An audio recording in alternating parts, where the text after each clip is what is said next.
remember that there is a shoe for every foot. And I think that a lot of people get bogged down about dating because they are dating with their high standards, great, but then have very high expectations. Where do they start when it comes to either one, knowing what they want, because we've just said that a lot of people are delusional, or two, making themselves the most appealing candidate to have interest? I think the most important thing, and my favorite quote is by Dr. Seuss, no one is... Christiana, most people know you as Dubai's Millionaire Matchmaker, but I would like to introduce you as an empowering and inspiring woman. You are badass. Like, what you have achieved is nothing short of incredible. And I just want to commend you on that, because your journey to get to where you are, Dubai's Millionaire Matchmaker, has been quite an inspiring one. Before we get stuck into the origin story, I would love to hear, you've probably find yourself repeating the same advice over and over again to people finding love or looking for love. What do you find yourself repeatedly saying to them? What I find is that people are dating with massive amounts of delusion these days. And I think that in order for you to find a partner that's actually really good for you, you need to reflect and be self-aware and really think about, okay, what are the qualities, future, like even the goals that you have, like, and all the things that you bring to the table, and who would be a really good complement to that to help you reach your goals. A lot of people now are treating others like menu items at a restaurant, like tick, tick, tick, I have a list. They need to tick these boxes, rather than, okay, taking a step back and feeling that relationship, reflecting, how does this person make me feel? How do they treat me? Is this going to be a good partner for me in the future? A lot of things that I hear too is that people are really confusing, or they don't have a clear sense of what a good partner is. And they view relationships as transactional. What can they give me, rather than what can I build together with this person? You shame. Podcast done. No, I've got to admit, I made a list. I did. Throw it out, burn it now. And I learned that lesson, honestly, in the last 18 months. Because whatever you have on that list does honestly not matter if the life vision is not aligned. Yeah. And this is something I find fascinating, especially in Dubai, because you have the men saying, women just want me for money, yet they're leading with money. Yes. And then women say men just want me for sex, but they're leading with their bodies. 100%. Yes. So do people even actually know what they need? No. Nobody knows what they need. I mean, unless you've done some real introspection, right? And you've taken a step back. And obviously, if you've had relationships before, you're able to see like what you did well and maybe what you did wrong in past relationships, and work on how to become a better person in order to be a really good partner for your future person. And what I see a lot too is like people are really confusing, or they lead to with like a tick box of physical things. And what they're doing is they're not letting people in or even giving them a chance just because of like one silly criteria. When in all actuality, when it comes down to it in life, is that, let's say you're sick, height, age, nationality, none of those things matter when, God forbid, you get sick, or when you start building a family. None of those things matter, but the qualities that that person has and how you complement one another, those are the most important things. So what do you do when you find yourself in a situation with millionaires who pay you 6 figures a month to match them with someone, and you have to say, you're very pragmatic, I love it, like a woman after my own heart. You're like, hold on, you don't even know what you want.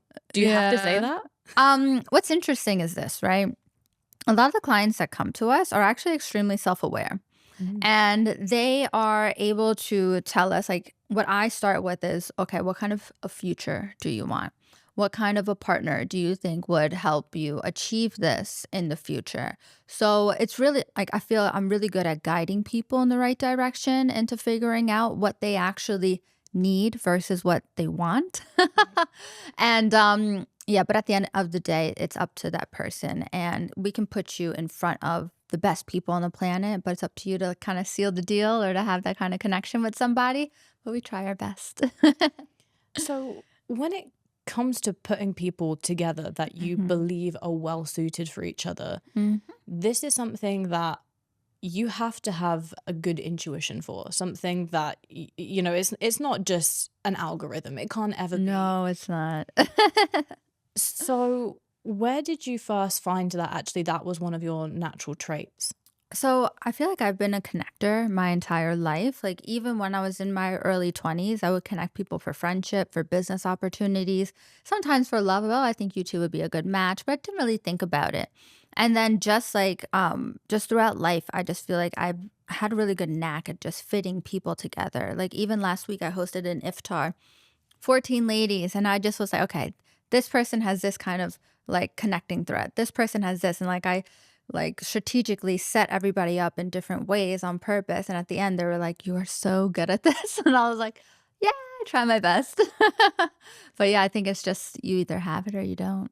That's beautiful, but it's Hmm. not the path that you first took. No. You were in education and athlete, Yeah, a lot of that.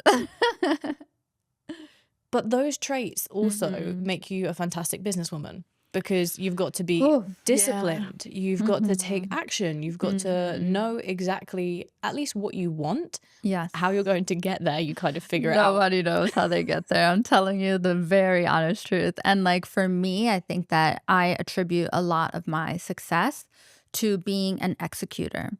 Like even when I did 16 personalities, like I'm literally, it says the executor. Like I just take action. I jump, then I figure out how to fly. I just say, okay, I'm going to do it. And I've been a first mover in a lot of different things that I've built. And I attribute a lot of my success to just doing rather than thinking about it or making excuses. I adore that. That's one of my Hmm. mantras. Don't think, just do. Yeah, just do it. You figure it out. Even if you miserably quote unquote fail. I hate the word fail. I think everything is a lesson learned. But even if you do, like those are the biggest lessons, in order to take you forward. Mhm.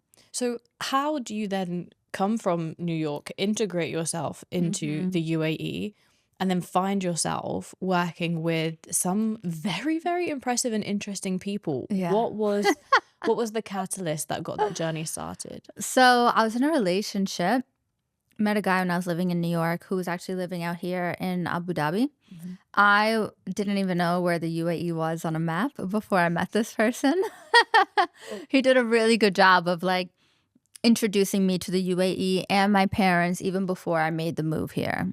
So, it was interesting coming from New York City to come to Abu Dhabi, which is completely different and even way more conservative than Dubai, especially 9, 10 years ago. And no, but I loved it. I mean, I still do. I love the UAE because even though New York, right? People are like, oh, it's such an international city. You have people from everywhere. I'll say this, everybody does look different, right? If you Yeah. just line them up. But for the most part, everybody's American. So they have a very similar mindset where when I moved here, I was introduced to so many different people from different nationalities, religions, ways of life, cultures, how they grew up, how they currently live. That is what really opened up my eyes to and actually feeling like now I'm living in an international city. So, I mean, I love this place so much. It's beautiful. Mhm. It's like living in a rainbow, and I very much so understand because my Eastern European parents moved to the UK. I was Mhm. born there. Yeah, they were like, "You're not really Serbian," but then English people were like, "You're not really English." And I Yeah. thought, I don't really belong anywhere here. Came to Dubai, Same. and we are all pulled from different corners of the earth, yet we work in harmony. Mhm. And so that's something where I'm interested to know how well did you integrate into the culture? Obviously, it is different expectations here when it comes to, well, traditionally when the way things that were done. Now Yeah. it's evolved a little bit, so it's not quite as strict. We can have children out of wedlock, etc. Mhm. But Mhm. when you first moved here, did it take a little while to adapt to the societal expectations? Not at all, actually. I think that when I first moved here, right, people would ask me like when I was back in New York, like, "Oh, do you have to cover Are you going to convert? And I was like, oh my gosh, it's so not like that here. I always say that. They're like, my friends are Yeah. calling me like, do I need to like bring everything long Yeah, sleeve? for I'm like like, my shoulders or like my knees. And I'm like, no, not really.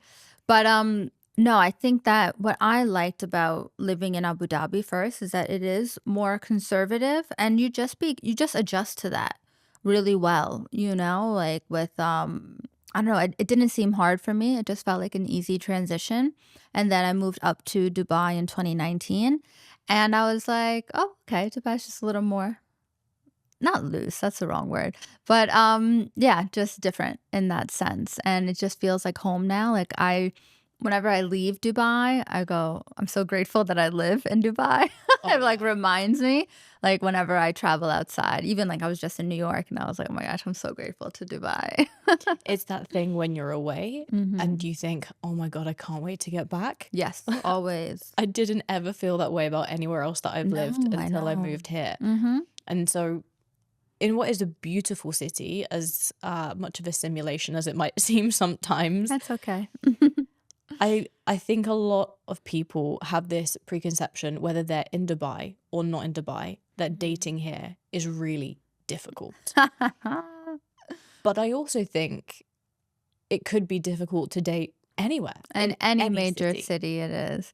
Well, I'll say this. I think Dubai is the best place to date on the planet because you do have such interesting, ambitious, driven people here. Like this is a city where I have had like great relationships with people, whether that's friendship, business, or romantic.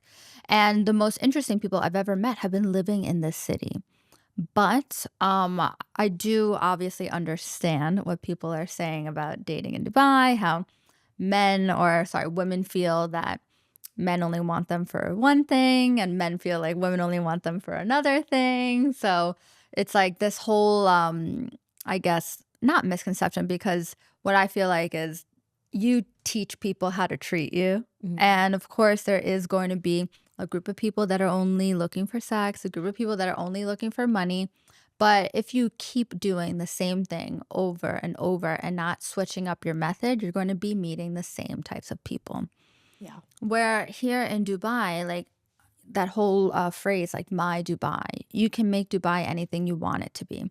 Whether like a super party place, super luxe place, or, super healthy, wellness based. So you can really make Dubai anything you want it to be. And then that's the kind of approach that you should be with dating, right? Okay, if I want to meet somebody who's more like me and I'm XYZ, then I need to be going to ABC events or something like that.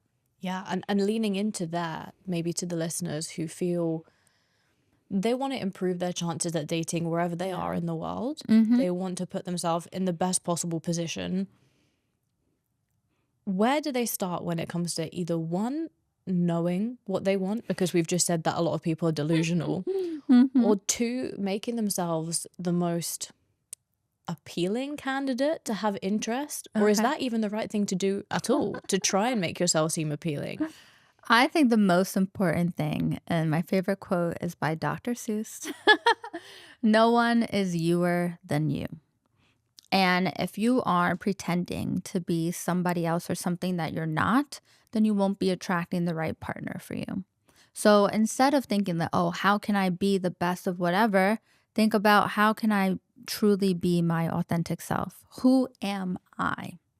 Who am I? What do I like? What are things that I can do to better myself in different areas, but not doing it to appeal to somebody else, but doing it because you want to better yourself, or else it's never going to be authentic and then you're not going to attract a partner who will fit well for your life. I adore that. 100%. Because I've been there in the past when I was younger, like Mhm. always thinking on dates like, I hope they like me, I hope they Oh, like me, or 100%, yeah. I want to come across as something. I'm the cool girl. Yeah, yeah. I'm so not cool. No, I'm kidding. I'm very cool. But even the thoughts that we might have about ourselves, I've always thought, Mhm. I'm pretty confident, I'm pretty loud, I'm quite direct. Like maybe I need to bottle that up a little bit. And then I Mhm. realized like, no, I can't, because that version of me will always just end up coming out again. 100%. And remember that there is a shoe for every foot. And I think that a lot of people get bogged down about dating because they are dating with their high standards, great, but then have very high expectations. And when you have high expectations in anything that you do in life, you are more than likely to be let down. Mm. I always say date with your high standards, but zero expectation. Because then you're actually allowing things to grow and to flourish rather than having this expectation from somebody that maybe they can't meet. And another thing that I try to help people with is say, like, date like a duck, like water off your back. Just because this didn't work out with this person doesn't mean you're lesser than or whatever. You're going to go into a hole about it. You just have to, okay, no problem. Because there's a shoe for every foot. And guess what? You're meant to be with one person, right? Not 100 million people. So it's okay if you're not a fit for all the people you went on a date with in March. Yeah, well, I suppose, especially with a lot of people listening to this podcast, it's fitness, it's mindset, it's Yeah. entrepreneurship. So perhaps there's people that are striving to better themselves, but if they're not yet in the position where they know that they've got a lot of self-worth, that's where they can get hung up on, he ghosted 100%. me, he didn't text me back, I Or really liked she. him, or she. Yeah, yeah, to the males listening. Or I think it's quite interesting when it comes to the more that you focus on yourself and looking after yourself and leading a life that's full of amazing things, that's where you can become a bit more unapologetic and thinking, oh, okay, they weren't the right person for me. Yeah. But do you have many clients where, I'm guessing it might not be the case because a lot of them are very much so intelligent, wealthy individuals that have probably invested a lot into themselves. But do you find that they can even suffer the disappointment of, Of oh no, course, we're all human. yeah, It doesn't matter.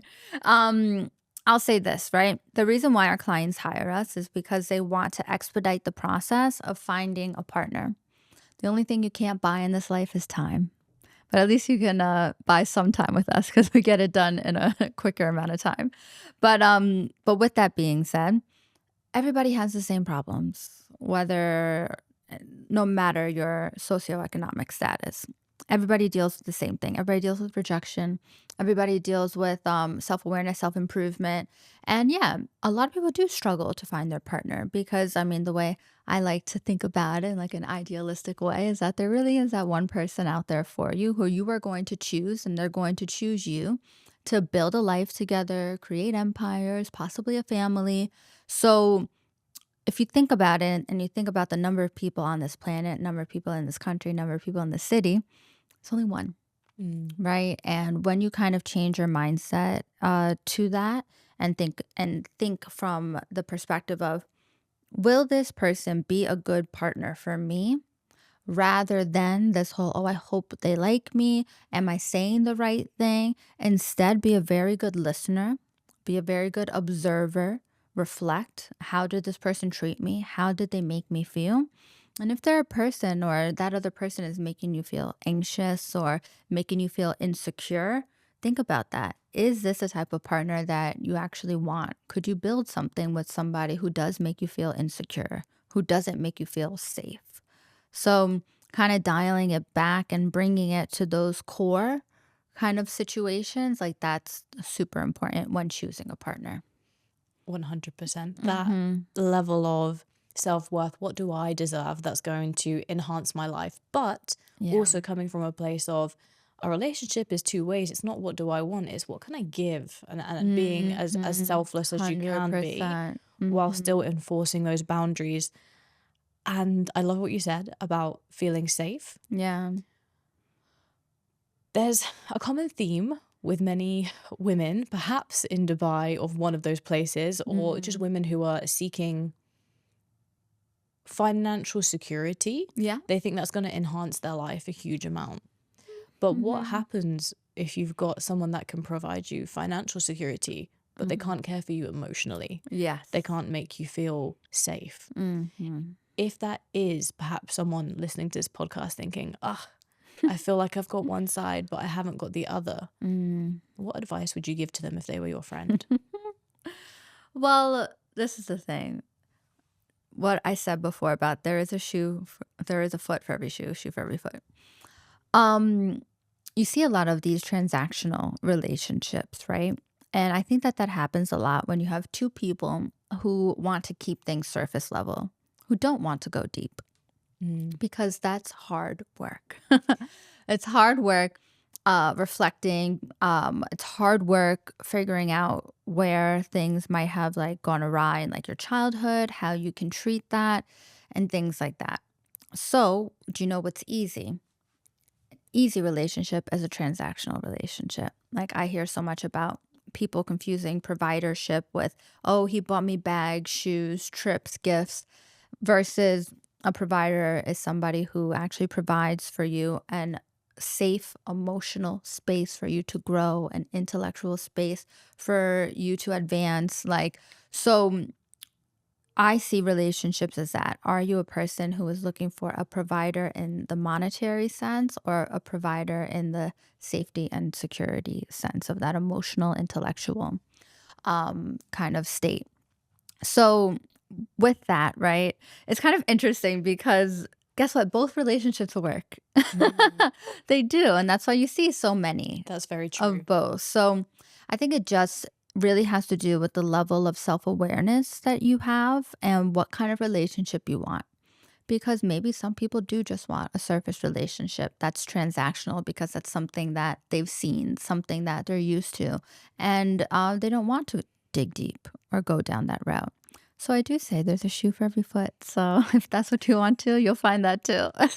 That's so fascinating because I've never Hmm. thought about it. And here's me thinking like, oh, I want to see like the inside of this person's mind and how they think and how they feel about Because you're everything. this type of relationship. But Yeah. if you're looking for the other, that works too. Like that's why they have these different types of relationships. Okay.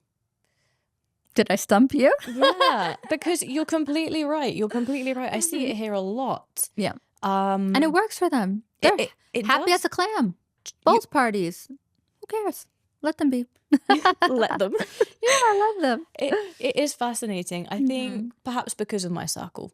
Mhm. Lots of inspiring entrepreneurial women working really hard, Mm. focused on their careers, and yet they say that they can't find anyone. If you believe you can't find somebody, you won't. Self-fulfilling prophecy. That is true. And instead, you should be dating like a duck, meeting people. But also, what I see a lot is that women who have found success in their career, um, they do treat other people more like a checklist rather than what we were speaking on before about really evaluating how this person makes me feel. Will they be a good partner? Instead of like, they have these deal breakers that are very silly, like when it comes to, let's say, height, when it comes to nationality. Religion is more of like a bigger deal breaker because then you have to think about how you're going to raise your kids. But even when I think about myself when I was single, I was open to meeting and talking to anyone and everyone on this planet because age, nationality, height, like those are not factors of compatibility. It's really how do the two of you connect and what are your goals? Do you have any alignment? And when you start focusing on goals and alignment versus like this person on paper is what was that meme? It was like, I'm looking for a guy in finance, trust fund, 6'5" blue eyes. Like if you have that mindset, it's gonna be very difficult for you to find somebody that you actually have a real, true emotional connection with. Versus if you're very open and you let people surprise you. You don't just cut them off before they even ask you out, or you cut them off after a first date. Let people surprise you. Build friendships first, too, with people. Talk to people. Be open. And then I feel you're in a better situation or state to actually attract a really good partner for you. It has to be said, there's many women that I know Hmm. who will cut people off due to certain things, like as you say, Yeah. height, Height's so silly. Hmm. but also many women who are excelling in their careers, Hmm. excelling in how they earn. They're saying that Yes. they're finding the dating pool is getting smaller because they're out earning a lot of men. Now, when you're in a big city like Dubai, there's a lot Hmm. of wealthy people here, so that's Hmm. not necessarily as much of a question. But for those women, the the crux of the matter comes down to, what does that signify? Is it signifying that if they earn more, that they're a better provider, that they don't want to Mm. emasculate the man? What's your Hmm. thoughts on that? So it's quite interesting, right? Because we are now living in a day and age where, yeah, women are working, women are out earning, sometimes their partner. And I just think that it's you have to find a partner that complements you well, right? And somebody who, like, let's say you are a very high earner as a female, your partner isn't going to be intimidated by that. They're going to be somebody who embraces that and puts you on a pedestal for that. They're going to be like, wow, I'm so proud of you for XYZ. So then the partner or somebody that you're dating who doesn't see value in that or puts you down in order to lift themselves up because maybe they're feeling insecure about their own earning power, that's not the right partner for you. So going back to like, how does this person make me feel? Like your partner should be like your number one cheerleader. Like, babe, you are amazing. Look at what you're doing. You're smashing it. You're this, you're that. And finding somebody who does that for you. And they could either be earning less than you, earning the same, or earning more. I don't think that there's some kind of like label to it or like, oh, if they earn this and they're going to act like this, they're going to feel this way. I hear a lot of women saying, like, oh, men are intimidated by me. Stop saying that and stop thinking that, okay? Because like the right man wouldn't be. And yeah, listen, no matter how much you earn, somebody out there on this planet will be intimidated by you, period, right? But when you start putting that notion in your head or like having like the little bug, oh, he's going to be intimidated by me. I need to make myself smaller or whatever. Again, you're not being your true authentic self, and then you won't be able to attract the right partner for you. So always be you, but always be a very good observer and reflector and be like, okay, is this a good partner for me? It makes perfect sense, because what Hmm. you've explained is there's that one person and we're trying to find the needle in the haystack. Yeah, But if you've everyone got is. the Hmm. tiniest little like entrance where you're not really allowing anybody in, Correct. then how are you meant to find this person? 100%. And I will tell you this, a lot of the time, my clients that come to me, even friends that I've introduced who aren't paying clients, they are very hesitant if, like I say, you are going to go on this date. They'll be like, nope, not my type, not this, not that. I'm like, please listen to me. Trust me as your matchmaker, trust me as your friend, go on this date. And then they end up together because it's like, I feel like we said earlier, like I have a knack for figuring out what you need, not necessarily what you want in a relationship. But yeah. Do you feel that's because you need to know the person, maybe their dating history, what mistakes they've made, or is it because you assess what do they want their future to look like? What's the dream vision that they're building together? Alignment is the most important thing that I see as compatibility factors in relationships. So, alignment in the sense of what are your goals, right? Not just necessarily like marriage, children, but also like what do you envision as an ideal partnership for yourself?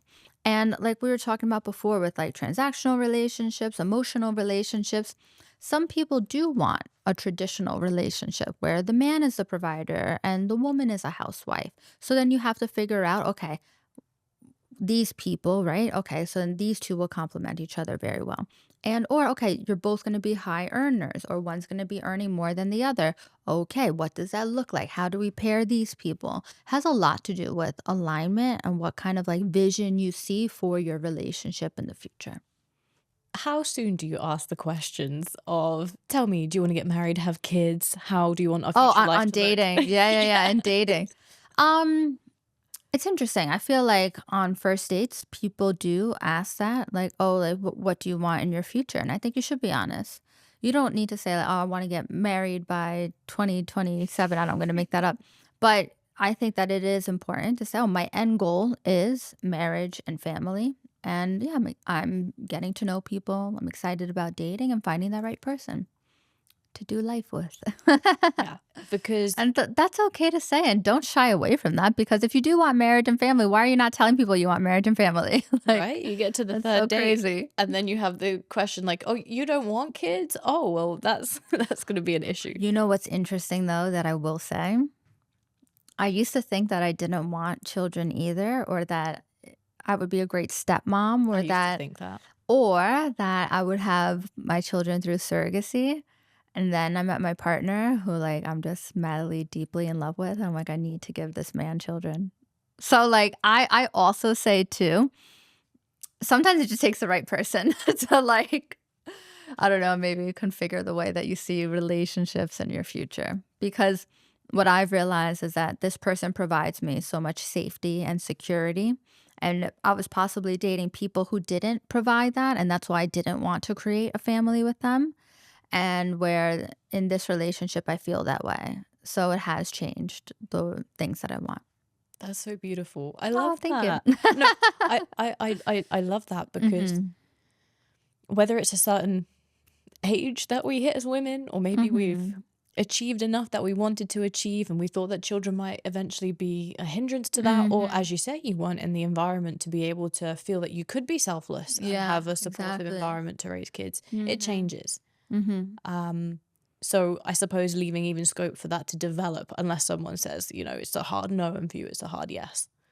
Yeah, that's it. Because yeah, some people may have already had their children and they're at a certain age where they're like they don't want to raise any more children. And they are hard on that too. So yeah, just knowing that up front, sure, helps. Okay. hmm With the question of this matchmaking behind the scenes that you're doing, because someone might be interested if they were to come to you as a paying client. Like, Yeah. how does this process actually work? What is it that behind the scenes you're doing that's going to mean that one day they just show up on a date with someone and they've got to see whether this is going to be their future lifelong Magic. partner? I'm a witch. A good witch, though. Don't worry. I know, lots of success stories. So, I mean, the secret sauce to matchmaking isn't like algorithms, compatibility, your birth chart, what's your sun sign. Like, it's none of that BS. It's really, really not. It's about your network. So, we have the largest global matchmaking database in the world. We have 10 matchmakers stationed in Vancouver, New York, Dubai, all the way to Melbourne. So, with that, we just have a great pool of people. And even if you're not inside the pool, we have such a wide web, I can make anything happen. Literally, we have got clients on dates with celebrities or like things like that. Wow. Even though we tell them this is probably not going to be your soulmate, but try it out anyway. But with that, it's really about your network and having that reach and being able to present as many potential candidates as possible.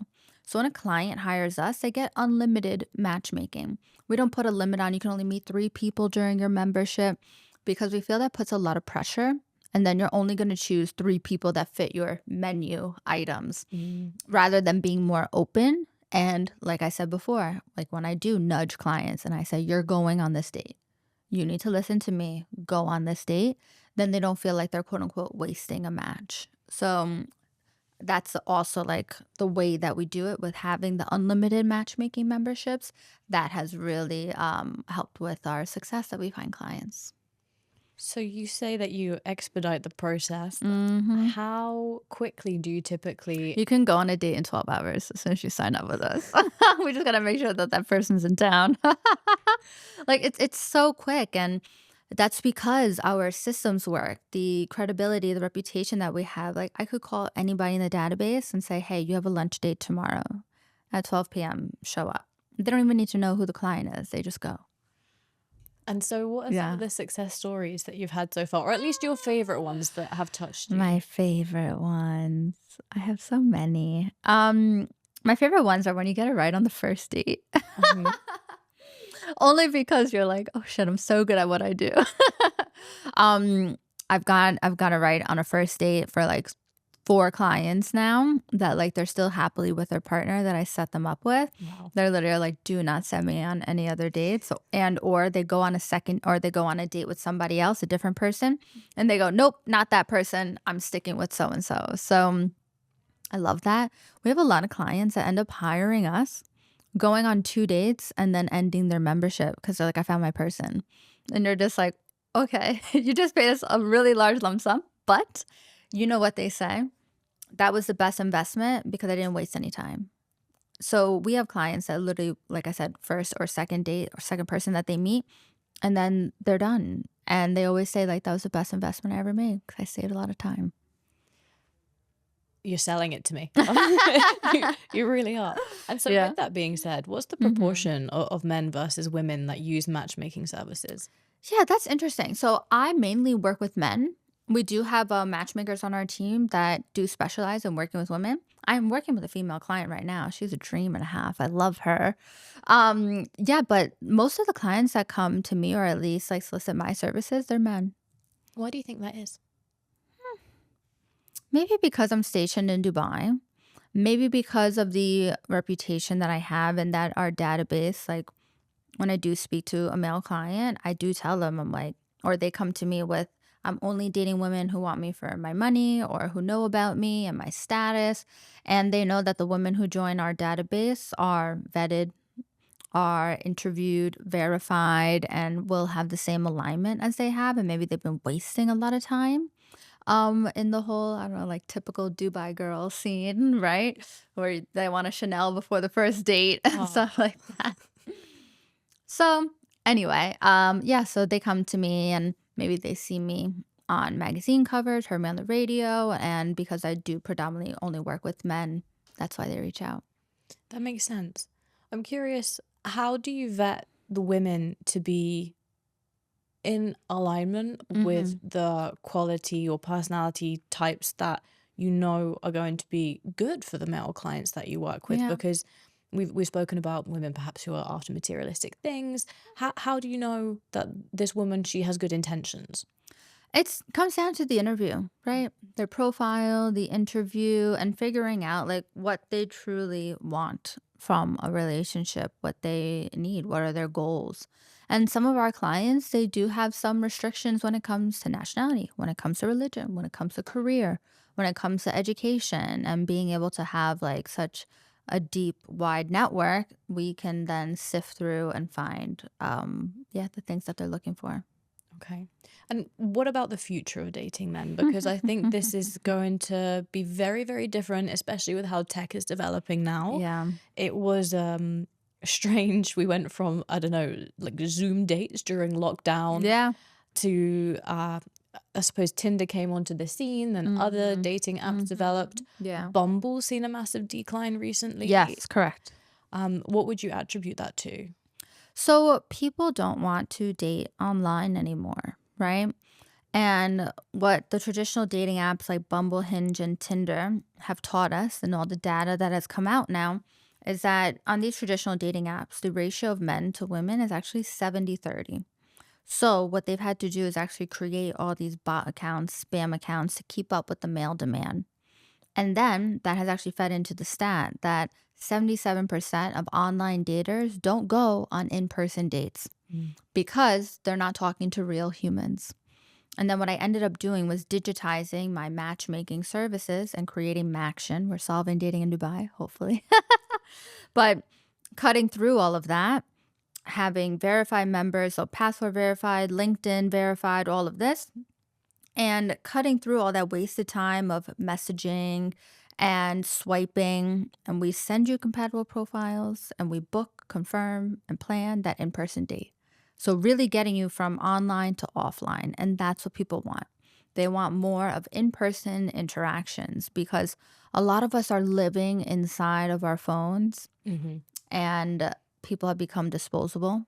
So we really want to change that and meet in real life because you're never, ever going to know if you have a connection with somebody from texting. I call it a textual relationship. It doesn't work. And you know when someone is serious when they've got their own thing going on in life where you say, Mhm. hi, hi, do you want to meet for coffee? Yes. And that's Yeah, it. that's it. That's all you need. You don't Yeah, speak anymore because you just need to see how you get on in person. that's exactly it. Hmm. For any listeners who obviously haven't got the benefits of using Maxion, I'm on Yeah. there, by the way. It's fantastic. As I said, like I was just giving you a little review of what I thought. Yes. Um, it does simplify dating and it gets you, as you Hmm. say, off the app, there in person with someone sooner rather than later. But Hmm. for people in other parts of the world using the traditional dating apps, would you encourage them to kind of cut the conversation short and see if they can meet this person as soon as possible? Always. Like if you are on the apps, I always say go meet with them. Never talk to somebody more than 2 or 3 days. Or else what you're doing is maybe you're just feeding into their attention seeking behavior, right? That dopamine hit you get from like a text message, right? So I really always tell people to expedite that process of meeting in person because then you can tell the true compatibility that you two are going to have. But please, please, please, when you are dating, it's almost impossible to expect like quote unquote chemistry on a first date. Remember, this person is a stranger. You two are strangers to one another, right? And building up that level of like comfort with that other person takes some time. And to expect that you're going to have this firework chemistry, which usually fizzles out quite quickly, in order to turn that into a relationship is a little silly. So I see a lot of people, especially women, cut men off so soon after a first date. Oh, I don't want to see them again. I'm like, why? You don't even know this person. The only thing that you should be asking yourself is, am I still curious to get to know this person? And if the answer is yes, see them again. There's going to be so many women listening to this that like, wait, so the sparks, if they're not flying, that It doesn't mean it's a doesn't. bad sign? It doesn't. It doesn't. And I think that relationships can build, they can be created out of friendships as well. Like, be open to people. So what you're saying, that feeling that we should be sensing on a first date is curiosity, maybe safety. Yeah, if this person's making you feel anxious and weird, that's a bad sign. It's interesting because we can say the emotions, but each person might perceive them differently. Like I've been on dates before where I felt really anxious and worried, but not because of how they've made me feel, just because of the state that I've been in. Yeah. And then you mentioned about reflecting.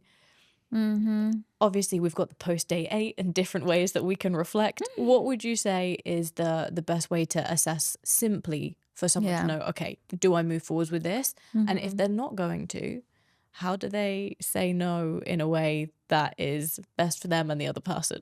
I mean, when I was dating, I used to just go by the rule of see them at least 2 or 3 times.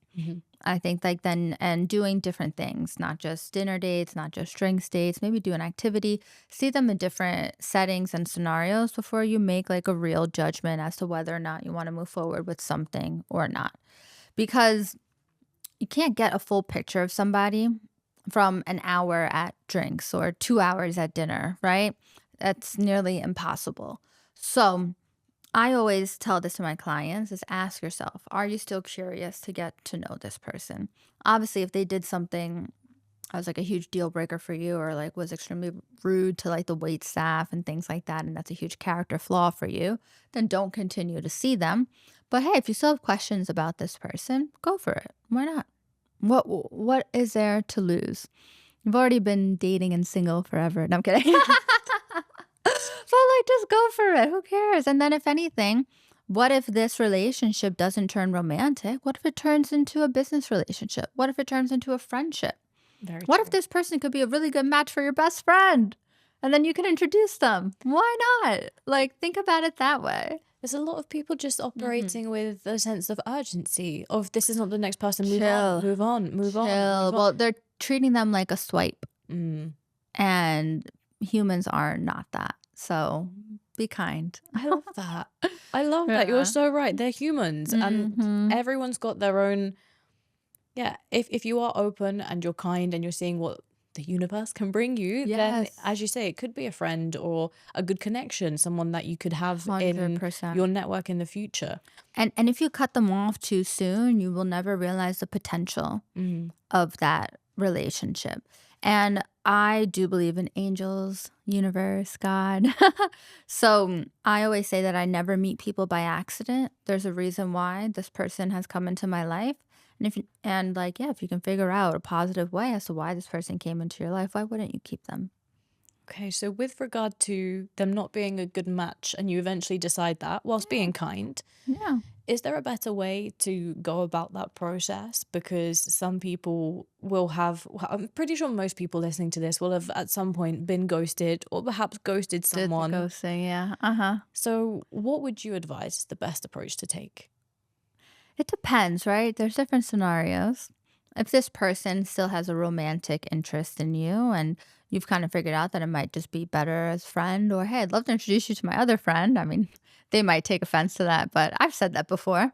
Yeah, just letting them know and just being upfront about it, whether that's in next time you see them, a message, like, yeah. But also, if you're still figuring it out, you're still figuring it out.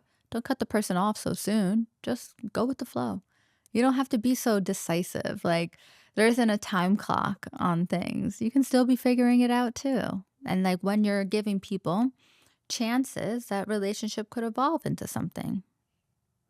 For all the logical people listening to this, they're going to be like, wait a second, this is questioning everything that I've ever Well, yeah. thought. Are you still single?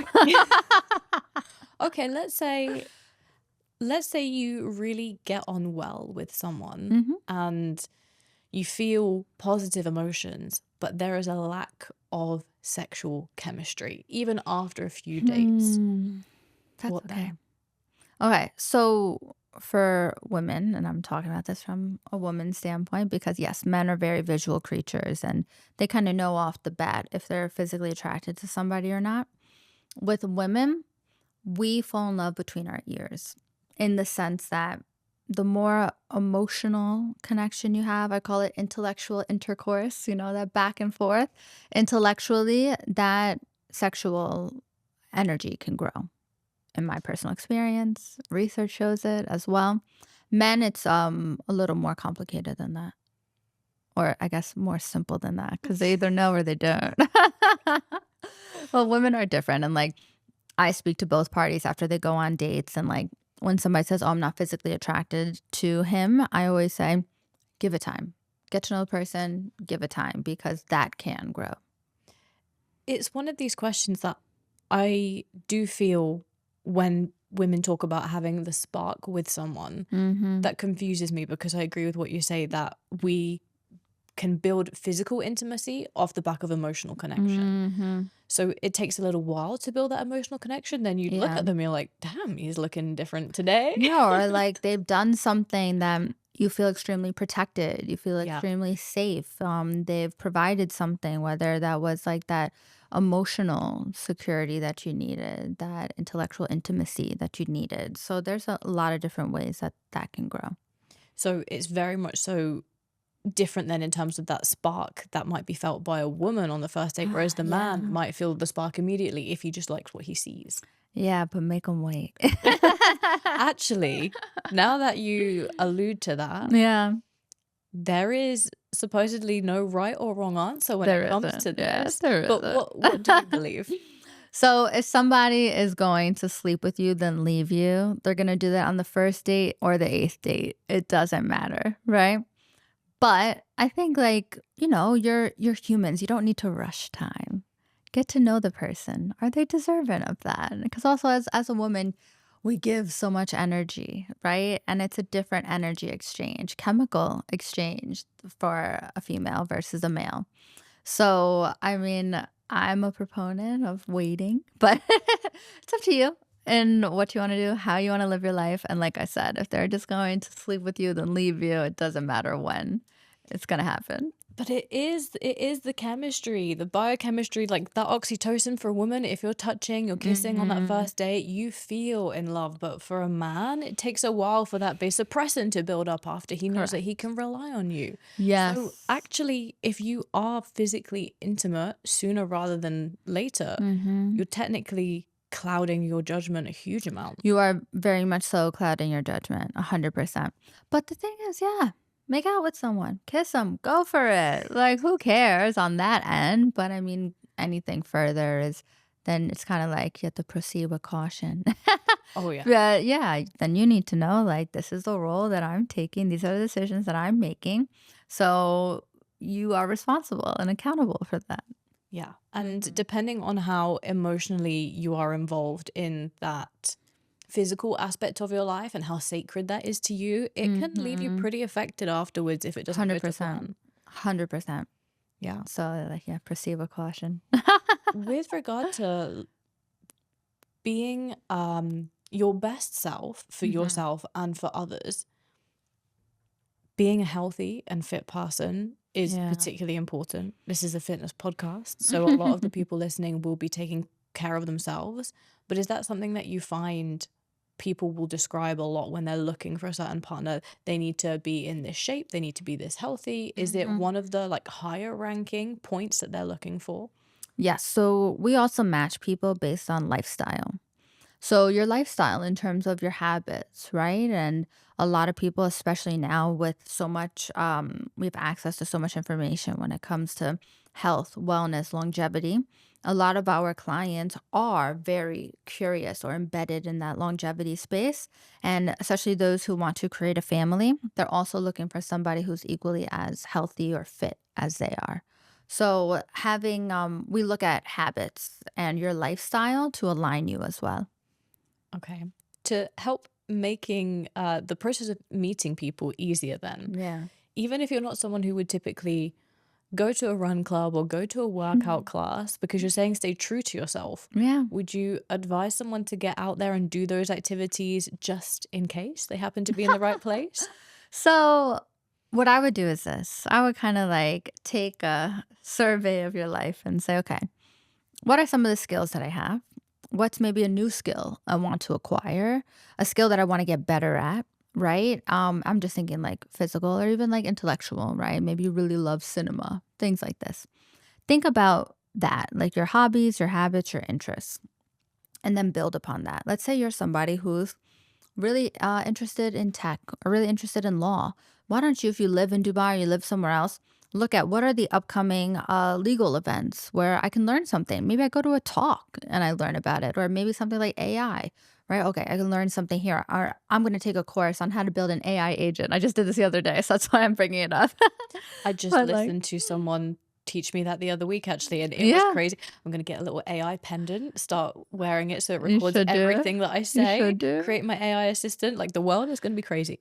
Well, AI is here to help humans in the sense of like taking over all of those mundane tasks so then we can be more creative. Yes. So I love it because it's going to only enhance our lives. But, anything that you're interested in piques your interest, makes you feel good. Maybe that is a physical workout class, right? If that is something where you feel like you're bettering yourself, do it. And especially something that you actually have true interest in, because then not only do you have the possibility of meeting somebody, but then you already have that foundation of compatibility in at least one area. Okay. Either whether or not you're trying to improve something that you already have or try something new.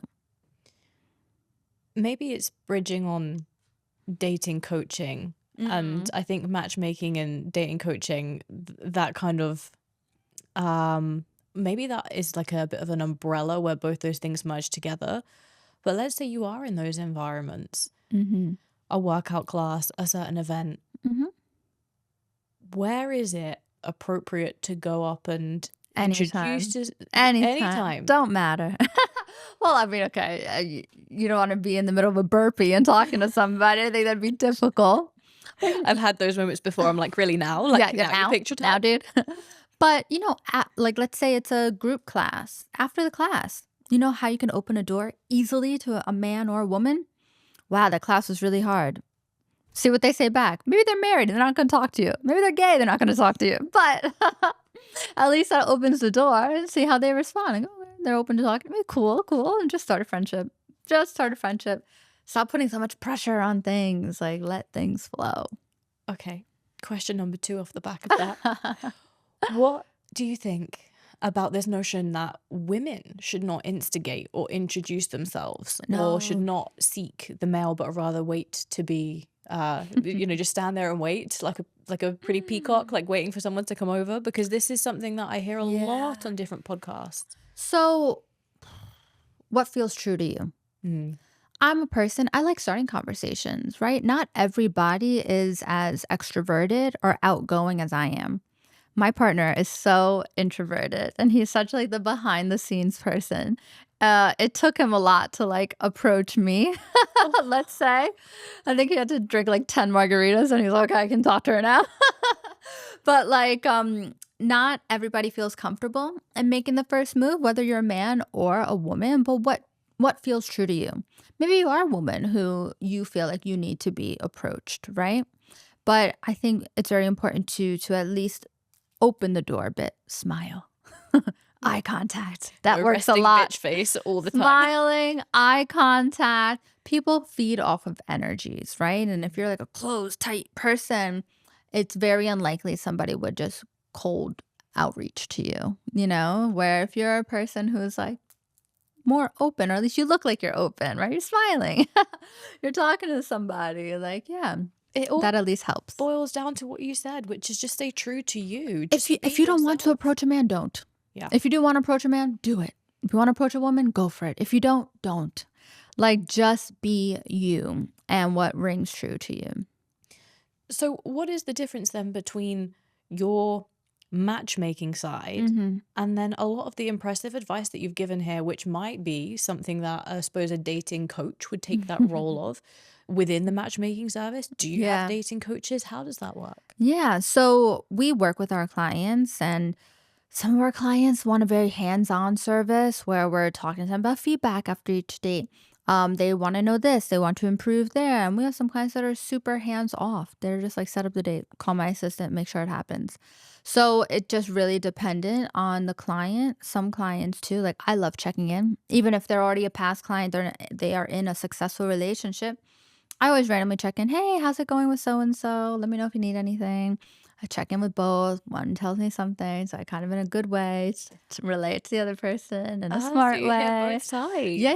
I love hearing both sides. Then you kind of get, I mean, listen, you're going to have story A from person A, story B from person B, and then you're going to have the truth. So you got to figure out, like, how to, I guess, toe that line. But, our clients and our database members know that we're only here to help them. We're here to help them find their partner. So they usually are extremely receptive to feedback or anything we have to say. That's really good. And from Mhm. everything that you're saying, is genuinely doing what is best for them inside out. Yes, I've only had one client that literally was like, don't tell me feedback. And Interesting. they never found their partner because they weren't willing to receive feedback or to improve. You can take a horse That to is water, one. Yeah. but you can't make it drink. Literally, we worked with that person for over a year and they still have not found their partner, where I only work with some clients for 3 months. And like I said, they find their partner on first date or second date because they're receptive. Yeah. So it's very, very interesting. Like, that's probably one case where I was like, I don't think I can help this person. I don't think I can. Yeah. So the criteria to be successful in dating is to be open to feedback, regardless of who it is from, whether it's from maybe the people that you also are dating. I'd be curious to know, is there a point maybe into the dating process, a couple, they match, they find that they're wanting to explore things together, where then there comes a sticking point? Do you hear about that? Yeah.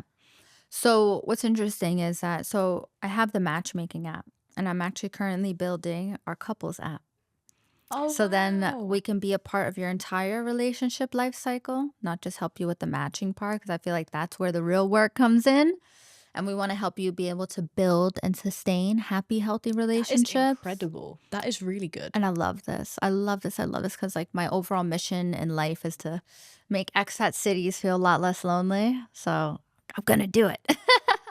But yeah, so getting to that, what you were speaking about, like that sticking point, it's interesting because in this day and age, I feel like what's missing a lot in relationships is resilience and grit. A lot of people don't want to put in the work because they are so used to that swipe culture, or having this kind of delusional sense that they have unlimited options in life because of social media, because of swiping, when in actuality, who are you truly compatible with? And when you dig deep into relationships, it's about two imperfect people choosing one another over and over and over. It's not really about your star sign. It's not about your birth charts. It's none of that.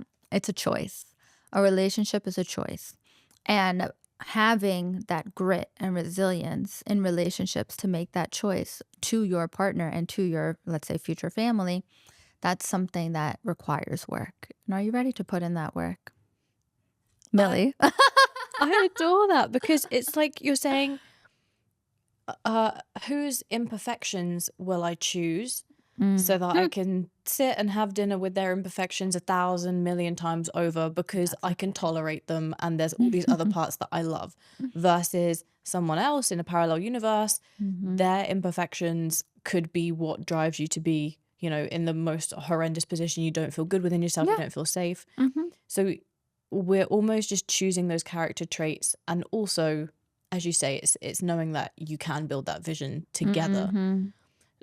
With regard to the dating stages then where it kind of drops off a little bit, I have found Dubai is an interesting city because a lot of the time when people move over here, they'll move over individually and it is expensive, it's lonely, and a lot of people move in together quite quickly. Okay, I'm going to tell you about this. And Okay, then it go. unravels very fast. Very, very. So, and I'm victim to this. Me too. Do not move in with somebody unless you're married. Period. Give me more, give me And more. I'm holding true to that because I have lived with partners before. And it's not to say like, oh, well, it's good because then you saw that the relationship doesn't work.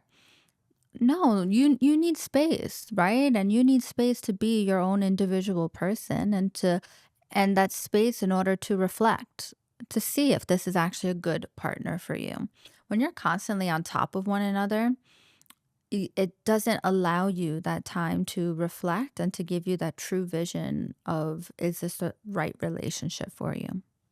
Certain things about people, though, you don't really see until they're in their home environment. So, is I there... mean, what can be so bad? Wow. They put the toothpaste out. That's what, get a maid. They leave the toilet seat up. Get a maid. Like little things. I'm talking about character, right? And also, what I found, like in mistakes that I've made in relationships where moving in too quickly with somebody, you lose that luster of that relationship, and like you could become way too comfortable with that person instead of like, okay, I hate saying so, like be on like your best I'm behavior, excited to see them. but it's about being excited. Yeah. Being excited to see them, having that longing for your partner. And listen, you have so much life to live with this person. Why are you rushing it in terms of like the moving in together? And if Right. you're in I need a Dubai, ring you're you're only 30 minutes apart from each other. Man, Yes, chill out. Like chill out. Yeah. I don't know about you, but I'm very much so the type of woman that needs her own space, independence. I have to do my own projects. I have to work on my Same. own thing. I need to reflect. And Same. if you're on top of me all the time, I'm not the happy version of me which you first met. And so I think that's something really good to know about each other's character. In fact, recently I went through this where someone was a lot more attached than, something that I could tolerate. But God forbid there was moving in with each other in that process. So you stand by until marriage. Don't move in together. Listen, I hate giving rules to relationships because each relationship is its own beast, is its own thing, a growing, living thing. So I tell people like, don't follow dating coaches, don't follow anybody because people want to give you rules to life. Let me tell you something. There are no rules to life. Whatever works for the two of you, let it. I'm going to give you a perfect example of people moving in quite soon and they're still together, right? My brother and his wife. Yeah, they moved in like a month after they met. Wow. But they are they're very good in their relationship in terms of like they need the same intimacy. They have the same level of, I guess, their attachment, right? They like to be in each other's pockets. And that's not a bad thing, right? If that works for the two of you, it works for the two of you. Don't let anybody else tell you that that's wrong. What you said, you're more independent. You need your space. So then it's good that you know this about yourself. So let's say when you do have your partner, you're probably going to have a big ass house so that you can have your wing and he can have his. 5 offices. Yeah. all the rooms. But to know that about yourself, you can't figure that out if someone's on top of you. So, or yeah, maybe you figure it out quickly. But which is why I don't like to give rules about do this and do that. I know myself. I only want to move in with a partner after I have a ring, period.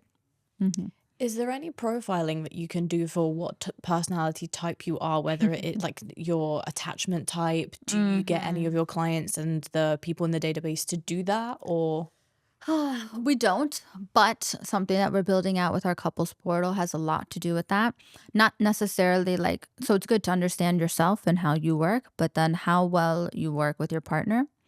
Some of the things that you have in common, some of the challenges you might have, but then also solutions, right? Providing solutions for people, I think, is what people want. They want answers. So let's help you. Let's give you answers. But not labels, because if Mm, you introduce mm, yourself like, mm, hi, mm, I'm mm. avoidantly attached, nice to meet you. But also, you can also grow Yeah. with attachment theory if you have read about it, right? Just because maybe you're insecure now doesn't mean you're never going to be secure. So I'm also like a big proponent that people evolve, change, and grow. I really do believe that. So we're like, oh, people never change. Well, then what are you doing on this planet if you arrive the exact same person that you were 5 years ago, 10 years ago, 15 years ago? I think about myself and I've lived like 20 different lives, you know? And so I have changed, I have evolved, I have grown. So this whole thing of, oh, he'll never change. I don't know. I've seen people change so much. Once a cheater, always a cheater? Nah, don't believe in that. Neither do I. I don't. I think that it's about the relationship that you're in. It's interesting is that there's a lot of openness, growth mindedness that I can see that we're sharing in this. And you're very, very, very successful at what you do. I So try. there's a lot to take away from this. But it all boils down to you saying, be authentic to yourself. There are no rules to love. No. And there be isn't. as open as you possibly can do. Stop cutting people off so soon. Is there anything that we've missed from those three? Oh, love yourself. Yeah. Don't forget that the most important relationship you're ever going to have is with yourself. And another thing that I've learned in my current relationship is the other person's going to be a mirror for you. And they're going to show up a mirror to you and show you your flaws. And are you ready to do the work or not? And that is important if you want to have that emotional relationship with someone versus a transactional one. Yeah. You need a team player who is willing to give you the space to grow. Also, Yes. not judgment. And encourage you. I think that's important. What we forget a lot too is like sometimes you can point out other people's flaws, but then how are you helping them? That's so true. You can give them a foot up and say, this is what I would like, and this is what would help us, and this is how I can facilitate you to do that. What do you need help with? How can I be there for you? Let the other person answer too. You can offer things, but how can I be there for you? And sometimes it doesn't even need to be anything. Maybe it's a hug. Maybe it's just give me time. That's okay. And what kind of a partner are you going to be for that person? I am so excited because what you're putting into the universe, like the future for dating is going to get so much easier, but also so much more fulfilling. So tell us what's coming up for you this next year, what you're developing. Oh gosh. So like I mentioned before, so we have Maxion, the matchmaking app. I'm so excited to solve dating in Dubai, but then also to extend that and open up our couples portal where you don't necessarily have to have met on Maxion, but let's help you build and sustain those happy, healthy relationships.